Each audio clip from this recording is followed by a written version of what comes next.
आसपास सहयोग बहुत जोर में फैल रहा है।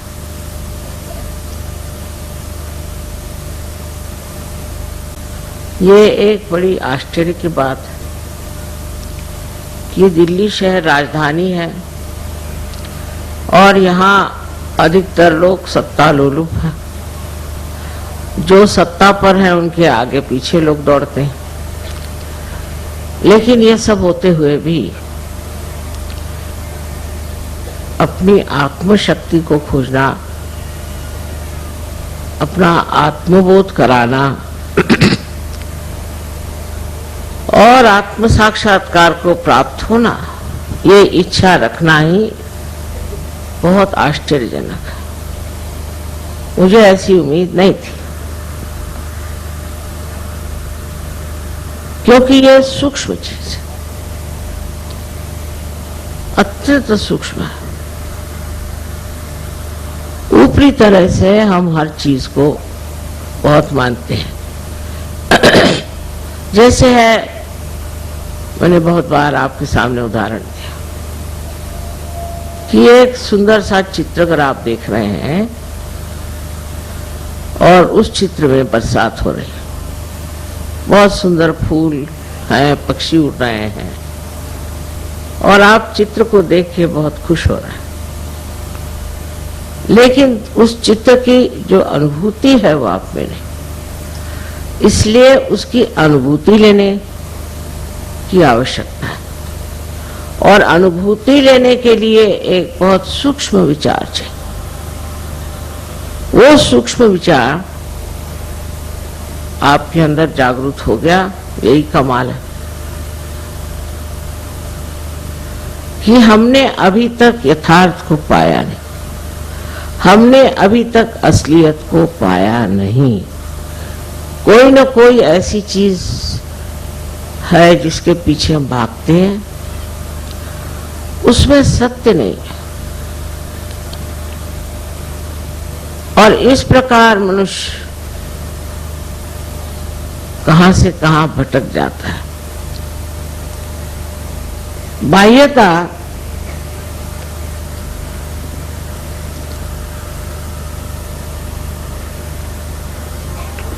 धर्म के अवलंबन में मनुष्य भागता है। मेरा ये धर्म है, मैं बड़ा ऊंचा हूं। दूसरा कहेगा मेरा धर्म है, मैं बड़ा ऊंचा। तीसरा कहेगा मेरा ये धर्म है, मैं बड़ा ऊंचा। और बहुत से ऐसे भी हैं जो कहते हैं कि जो हमको मिलना है हम ही पालेंगे, हम क्यों सहयोग करें, हम खुद ही से पालेंगे। इस प्रकार दो तरह के लोग देखे गए। एक तो जो अपने अहंभाव में खो गए और दूसरे जो हैं वो शरणागत होकर गलत चीजों में घुस गए। ये दोनों तरह की व्यक्तियां सूक्ष्मता में नहीं उतर सकते। उसी में उनको मौज आती, उसी में आनंद में है। एक सोचता है कि मैं तो बस इस चीज में पड़ा हूं, अब मैं बस रात दिन भजन कीर्तन सवेरे 4 बजे उठ करके पठन करते रहता हूं। एक साहब मुझे मिले थे, अभी जवान थे। मैंने उनसे कहा कि सहयोग में आने के लिए तुमको कुछ करना नहीं। कहले कुछ नहीं करने का। मैंने कहा कुछ नहीं करना। तो कहने लगे फिर सुबह से उठ के करना क्या? कुछ तो करना ही चाहिए सुबह से उठ के। तो ये जो भावना हमारे अंदर है कि हमें अपने को प्राप्त करने के लिए, अपने को जानने के लिए कुछ करना है, सो गलत है। ये तो आप लोग जान गए कि बगैर कुछ किए ही आप सहज को प्राप्त हो गए। अब दूसरे अहंकारी हैं जो सोचते हैं कि हमको क्या करना, हम ही इसको खोज लेंगे, हम ही इसे पालेंगे। तो उनकी तो बात छोड़ ही दीजिए। उनसे भिड़ने से अपनी खोपड़ी खराब करने से पहले। और दुनिया में सभी लोग होंगे ऐसे, ये भी सोचना मेरे ख्याल से गलत बात है। बहुत से लोग लेकिन इस कलयुग में परिवर्तित हो जाएंगे।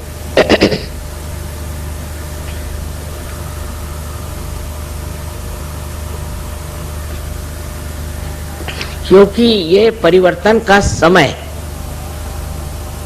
इस समय में परिवर्तन होगा ही, आप चाहें या न चाहें। किंतु चाहने पे इस परिवर्तन की जो सूक्ष्मता है उससे आप पकड़ लेंगे।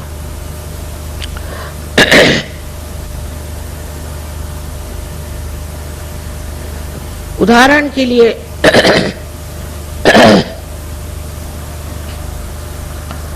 मैं कहूंगी कि रशिया देश, जो कि भगवान के बारे में कुछ नहीं जानता था, जिसने परमात्मा का नाम भी नहीं सुना था और ना उनको परमात्मा की बात करने की इजाजत थी, न ही कोई वो धर्म की बात जानते थे,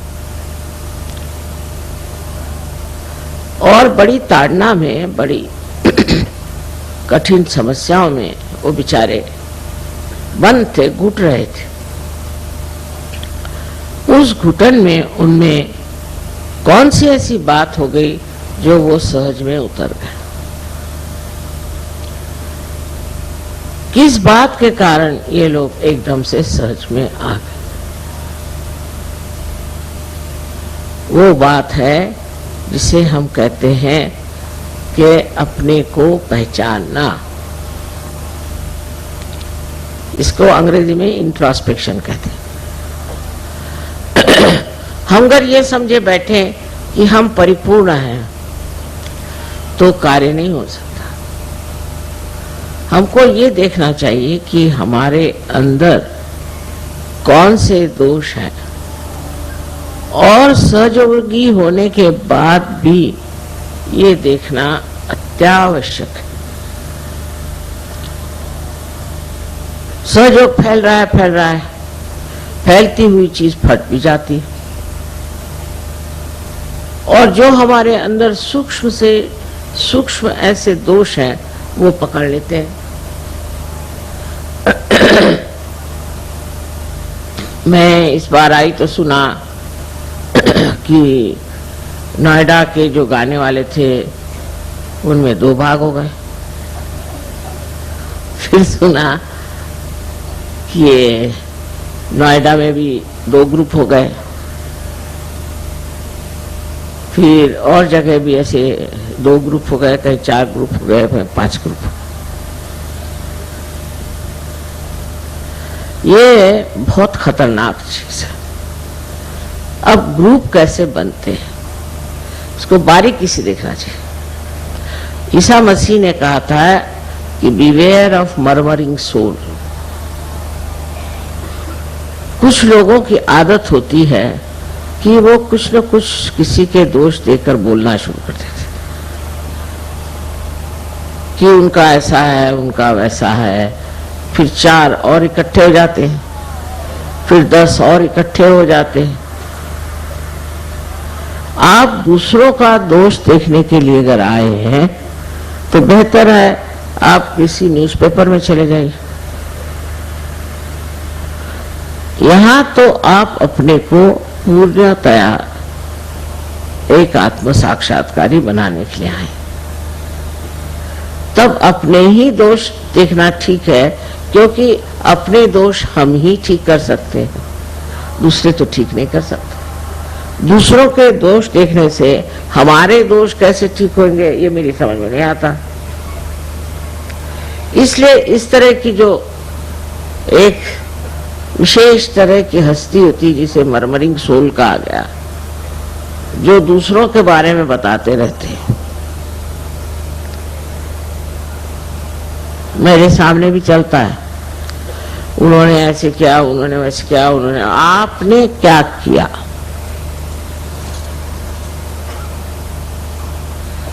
ऐसे चक्कर चल पड़ते हैं।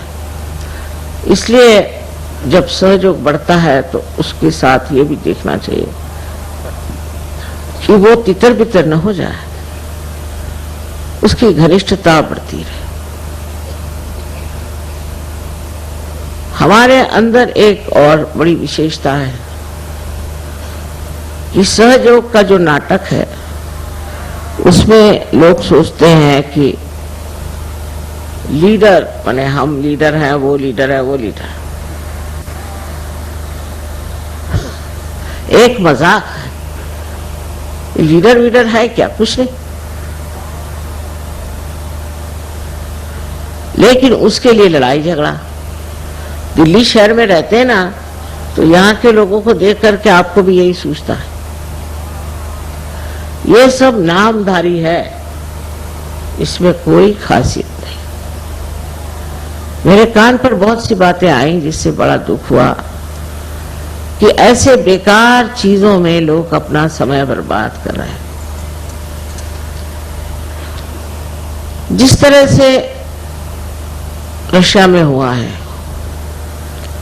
वैसा होना शायद यहाँ संभव न हो, क्योंकि हम लोग अमन चैन से हैं, सब कुछ ठीक ठाक है, ऐसा कोई दबाव हमारे ऊपर नहीं। तो जिनके पास कोई काम धंधा नहीं है वो ऐसे ही धंधे करते बैठते हैं, इधर से उधर बात लगाओ, उधर से उधर बात लगाओ।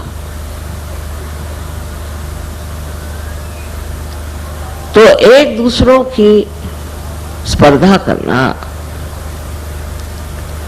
या जलना इस सहयोग में हो ही नहीं सकता। अगर ये सब कुछ आपको हो रहा है तो आप समझ लो अभी आप सहज के दर किनारे भी नहीं।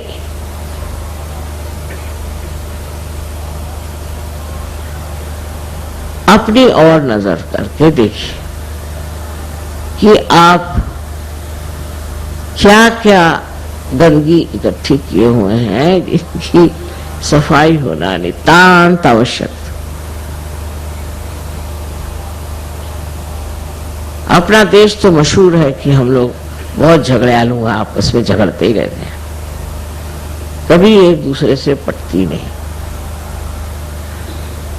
और हम तो कहते हैं ये प्रेम की महान शक्ति है। इस महान शक्ति में भी अगर यही कार्य हो रहा होगा तो आप में सूक्ष्मता कैसी आएगी और आप उस परमानंद का अनुभव कैसे लेंगे, मेरी समझ नहीं आता। तो ऐसे अगर कोई बड़बड़ाने लग जाए तो उससे कहना चुप रहिए, हमें सुनना नहीं है। एक दूसरे की बुराई अगर कोई सहयोगी करे तो वो दोनों ही सहयोगी नहीं है, सुनने वाला भी और सुनाने वाला भी। और इस प्रकार जब हम अपने को स्वच्छ कर लेंगे तो एक बहुत सुंदर सहयोग का अभियान हो जाएगा। फिर आप अनेक लोगों को प्यार कर सकते हैं, अनेक लोगों में आत्मदर्शन हो सकता है।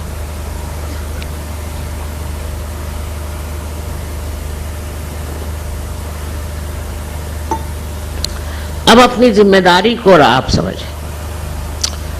आज संसार में रोज अखबार पढ़िए तो रोना ही आता है, क्या न क्या गड़बड़ हो रही है, हर तरफ से कैसा आतंक मचा।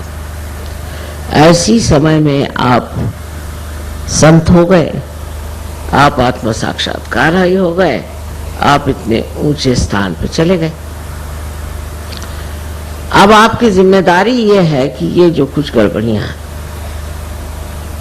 इसको अपने आत्मबल से रोक लो, इसे ठीक करें। आपको लड़ने झगड़ने की किसी चीज की जरूरत नहीं है, क्योंकि आपके अंदर वो आत्मबल है जिस बल बूते पर आप ये जो तनाव, जो झगड़े, जो आफते आज अपने देश में हैं उन्हें पूरी तरह से आप ठीक कर सकते। दूसरी सहयोग की महत्ता ये है कि जो ये लोग अपने को आज तक समझे बैठे हैं कि वह हम कुछ भी करें, चोरी करें, चकारी करें, ये करें, वो करें, चल नहीं सकता। अब सब चीज जो है प्रकाशित होगी, सब चीज प्रकाश में आएगी। जो गड़बड़ करेगा वो प्रकाश में आएगा। इसलिए आपको सतर्क रहना चाहिए और ऐसे लोगों के पीछे जाने की कोई जरूरत नहीं। धर्म का मतलब सिर्फ इतना ही नहीं कि धारणा करना और आप साधु बाबा बन के और समाधि लगा के बैठ गए, बिल्कुल ये सहयोग में मतलब नहीं, और जगह होता हो। लेकिन धर्म का मतलब ये है कि जो धर्म आपने धारण किया, जिस धर्म के कारण आपके अंदर इतनी विशेषताएं आ गई, जिसके कारण आज आप आनंद विभोर हैं, वो धर्म भी दूसरों में बांटे और इस धर्म के अपने माध्यम से दर्शन दें। आपको देखकर लोग कहें कि ये कोई विशेष है।